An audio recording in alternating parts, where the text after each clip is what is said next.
1986 में एफबीआई को बड़ा शॉक लगा जब उनके दो इम्पोर्टेंट सोवियत एजेंट वैलेरी मार्टिनोव और सर्गे मोटोरिन अचानक पकड़े गए और उन्हें मॉस्को ले जाकर बेरहमी से मार दिया।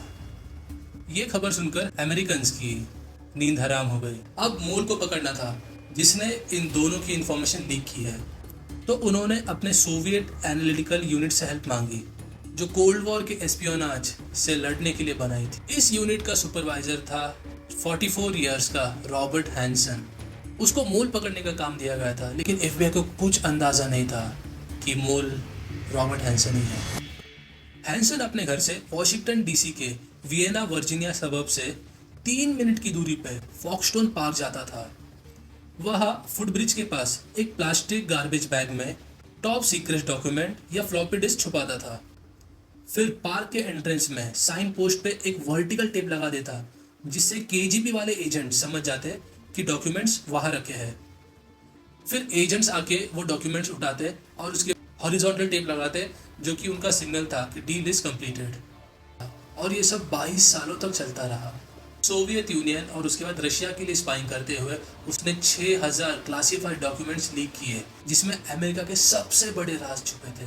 उसने सोवियत स्पाइस जो अमेरिका के लिए काम कर रहा था उनको एक्सपोज करके मरवा दिया for $600,000 and many diamonds.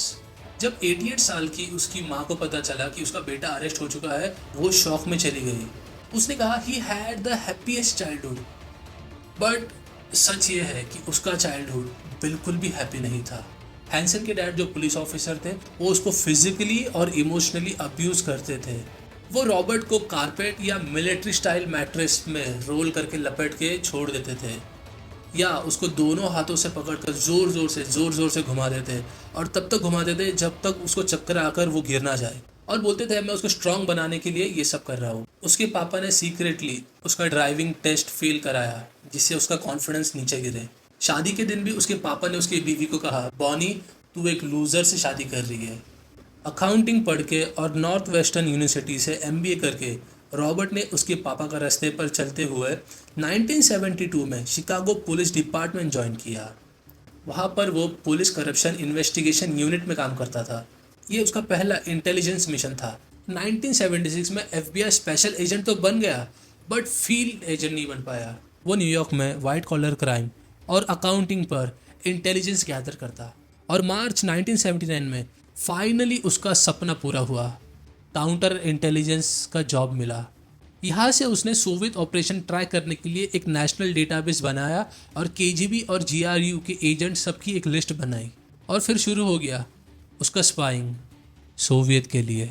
Soviet ने उसको अप्रोच नहीं किया था, उसने खुद मैनहट्टन के सोवियत कमर्शियल ट्रेडिंग एजेंसी एमटॉग जो जीआरयू का फ्रंट था वहाँ जाके उसने अमेरिका का सबसे बड़ा एसेट जीआरयू का टोफेट कोड नेम दिमित्री पोलियाकोव जो 17 सालों से यूएस को सोवियत के टॉप सीक्रेट्स बता रहा था। पोलियाकोव ने सोवियत मिसाइल और न्यूक्लियर स्ट्रैटेजी के सीक्रेट बताए थे, पर हैंसन ने एक्सपोज करने के बाद भी जीआरयू ने तुरंत एक्शन नहीं लिया। 6 साल बाद जब सीआईए का मोल एड्रिच एम्स ने भी उसको एक्सपोज किया तब पोलियाकोव अरेस्ट हुआ। लेकिन उसके बाद से रॉबर्ट हैंसन के सारे इन्फॉर्मेशन को सोवियत ने बहुत सीरियसली लेना स्टार्ट किया। 1981 में हैंसन वॉशिंगटन डीसी के एफबीआई हेडक्वार्टर्स में बजट यूनिट में शिफ्ट हुआ जहां उसको एफबीआई के सारे इंटेलिजेंस एंड काउंटर इंटेलिजेंस की इन्फॉर्मेशन मिलने लग गई। कंप्यूटर स्किल्स में तो एक्सपर्ट था बट सोशल स्किल्स में ज़ीरो। डेविड वाइस की बुक स्पाई में एक कलीग ने कहा वो शैडोज़ में रहता था, उसने कभी नहीं बोला let's have a drink together. 1983 में वो सोवियत एनालिटिकल यूनिट में आया। यहाँ उसने केजीबी और जीआरयू एजेंट्स का एस्पियोनाज एक्टिविटी स्टडी की। एफबीआई और सीआईए ने 1980 में वैलेरी मार्टिनोव सोवियत एजेंट को रिक्रूट किया जो पैसा और एक्साइटमेंट की वजह से डबल एजेंट बन गया और ये भी सोच के कि अमेरिका दुश्मन नहीं है। उसी वक्त Sergei Motorin another Soviet agent उसके पर्सनल लाइफ के इश्यूज वाइफ पर चीटिंग के चक्कर को as a blackmailing tool use करके उसे भी रिक्रूट किया। मोटोरिन ने केजीबी एजेंट्स की अमेरिकन्स को फुल लिस्ट दी। इन दोनों को कोड नेम्स दिए गए पर हैंसन ने उनकी रियल आइडेंटिटीज पहचान ली। उसने बोरिस यूजिन का राज भी खोला, जिसका सैन फ्रांसिस्को कॉन्सुलेट में स्पाई कैमरा पकड़ा गया था। 1985 में हैंसन ने केजीबी के काउंटर इंटेलिजेंस चीफ को लेटर लिखा, जिसमें उसने $100,000 मांगते हुए यूजिन, मोटोरिन और मार्टिनोव के बारे में बताया।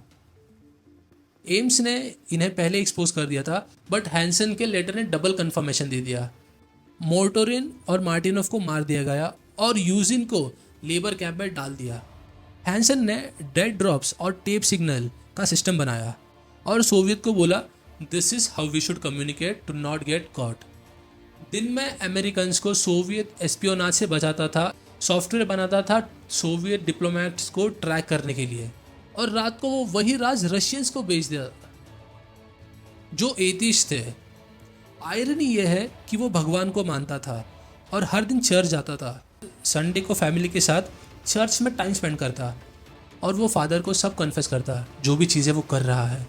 1988 में हैंसन ने सोवियत को 530 पेजेस डॉक्यूमेंट दिए, जिसमें सोवियत पेनिट्रेशन पे FBI स्टडी कर रहा था। 1989 में FBI NSA का टनल ऑपरेशन का सीक्रेट भी शेयर किया, जिससे अमेरिकन टनल के थ्रू सोवियत एम्बेसी के नीचे खड़े होकर सब कुछ सुन सकते थे। करोड़ों का प्रोजेक्ट हैंसन डिस्ट्रॉय कर दिया। इस बात से अमेरिकन्स ये बात तो समझ में आ गई थी उनके कि we have a mole in our team. KGB को हैंसन कौन है ये पता नहीं था, एज उसने आइडेंटिटी रिवील नहीं की थी।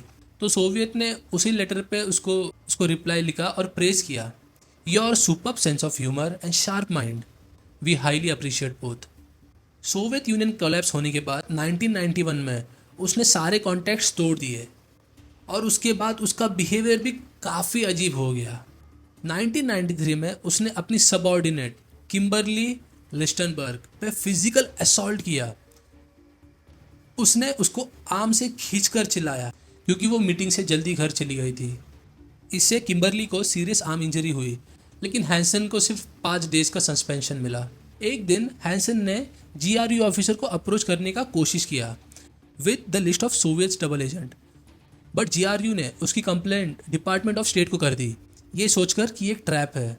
हैंसन के अजीब बिहेवियर के बाद भी किसी को शक नहीं आ रहा था कि वही मूल है, but things started changing.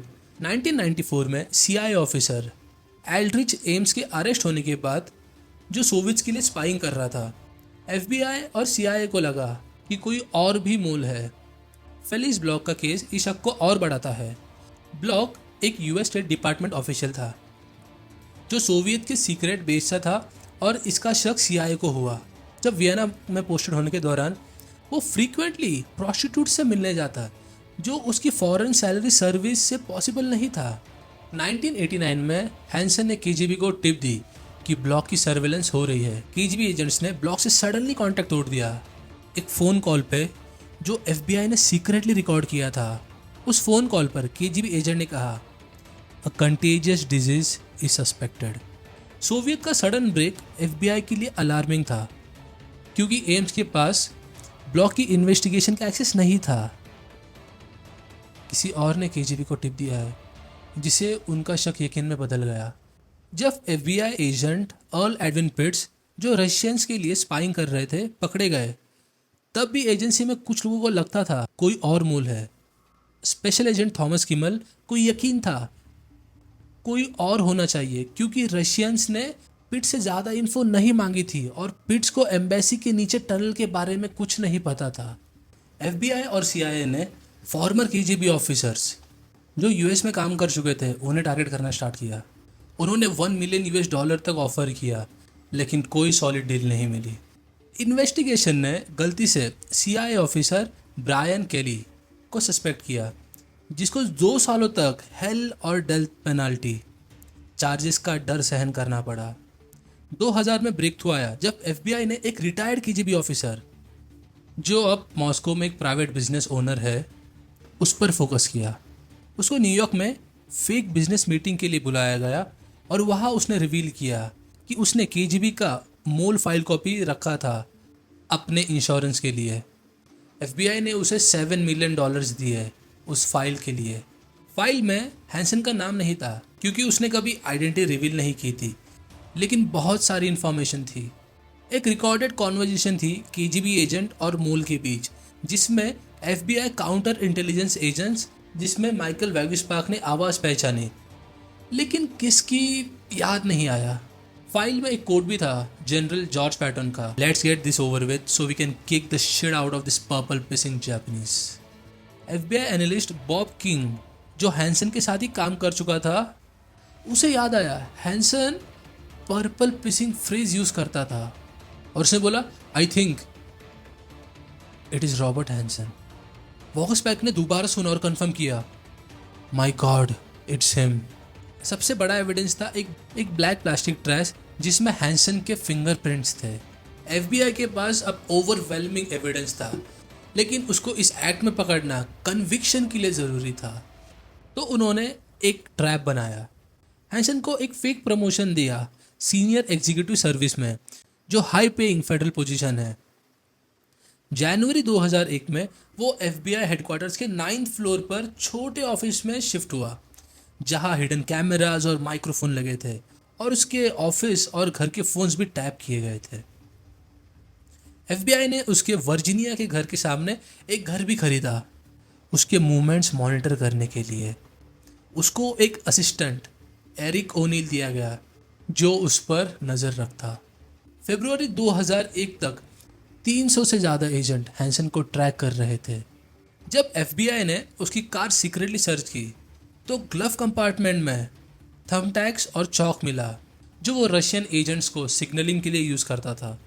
Hansen को शक होने लगा था क्योंकि उसका प्रमोशन के बावजूद उसको कुछ मीनिंगफुल काम नहीं दिया गया और टॉप सीक्रेट इन्फो का एक्सेस भी बंद हो गया। कॉशन में उसने एसवीआर को लेटर लिखा, डियर फ्रेंड्स, मैं आपकी सहायता के लिए शुक्रिया करता हूँ, लेकिन लगता है मेरी यूटिलिटी ख़त्म हो गई है और अब टाइम आ गया है अपने आप को एक्टिव सर्विस से दूर करने का। मुझे लगता है मेरी व्हीकल से repeated busting sound signals, radio signals detect हुए हैं। कुछ ने स्लीपिंग टाइगर्स को जगा दिया है। अगले साल सेम टाइम पर सेम प्लेस पर मिलूंगा। योर फ्रेंड रेमोन गार्सिया, ये उसका सीक्रेट नेम था। एफबीआई को पता चला कि हैंसन 18 फरवरी 2001 को फॉक्सटोन पार्क में पैकेज ड्रॉप करने वाला था, क्योंकि उसने पहले एसवीआर को लेटर में यही साइट स्पेसिफाई किया था। उस दिन वो 4:34 PM पे पार्क पहुंचा और फुटब्रिज पे क्लासिफाइड मटेरियल्स ड्रॉप किए। जब वो कार में वापस आया, एफबीआई एजेंट्स कुछ ऑटोमेटिक वेपन के साथ ने उसको घेर लिया। अरेस्ट के वक्त केस एजेंट डॉग ग्रेजॉय ने कहा, बॉब, ये सबके लिए सैड डे है। हैंसन ने जवाब दिया, life has its ups and downs. 6 जुलाई 2001 को हैंसन ने 15 काउंट्स ऑफ एस्पियोनाज के लिए गिल्टी प्लीड किया। सेंटेंसिंग से पहले उसने कोर्ट में एक नोट पढ़ा, मैं अपने बिहेवियर के लिए माफ़ी मांगता हूँ। I am shamed by it. मैंने अपनी टोटली इनोसेंट वाइफ और बच्चों के लिए कॉलोनी का दरवाज़ा खोल दिया। मैंने बहुत लोगों को डीपली हर्ट किया। उसने अपनी वाइफ बॉनी को बिट्रे किया था जब उसको एक बार स्पाइंग करते हुए पकड़ा गया और प्रॉमिस किया कि रुक जाएगा, लेकिन फिर भी सीक्रेट्स देता रहा। और पर्सनली भी बिट्रे किया। उसने अपने बेस्ट फ्रेंड के साथ retired army officer Jack Houser को सीक्रेटली उनका सेक्स करते हुए देखने के लिए एनकरेज किया और बॉनी को ड्रग करके उसके फ्रेंड से चाइल्ड पैदा करने का प्लान भी बनाया, डेविड वाइस की बुक के मुताबिक। जब ट्रूथ बाहर आया तब बॉनी ने अपने सिस्टर से कहा, मेरा हस्बैंड एक ट्रेटर और एक पर्वर्ट है। रॉबर्ट हैंसन ने अपनी बाकी ज़िंदगी कोलोराडो के सुपर मैक्स प्रिजन में बिताई with no bail no parole. 5 जून 2023 को वो 79 साल की उम्र में जेल सेल में डेड मिला। डेथ का कॉज कोलोन कैंसर था। उसने ये सब क्यों किया? डॉक्टर डेविड चार्नी, हैंसन के डिफेंस के साइकियाट्रिस्ट, ने कहा हैंसन पार्टली अपनी वाइफ को अपना वर्थ प्रूफ करना चाहता था, मनी से फेलियर का फीलिंग कम करना चाहता था। चार्नी ने डेविड वाइस को बताया, मैन मैस्कुलिन प्राइड से बर्डन होते हैं और अगर वाइफ को लगता है कि हम लूज़र है तो ये इनटॉलरेबल है। लेकिन सिर्फ पैसा सब कुछ एक्सप्लेन नहीं करता। हैंसन ने खुद केजीबी को लेटर में लिखा था, फंड्स के लिए मुझे $100,000 से ज़्यादा की ज़रूरत नहीं है। डॉक्टर चार्नी के मुताबिक हैंसन की स्पाइंग का मेन मोटिवेशन थी उसके फादर के लिए डीप सीटेड एंगर, जो कि इतना इंटेंस था कि उसने स्पाइंग को cork coming out of a bottle कहा। चार्नी ने एक्सप्लेन किया, फादर के साथ उनका ट्रबल्ड रिलेशन उन्हें जिंदगी भर अफेक्ट करता है।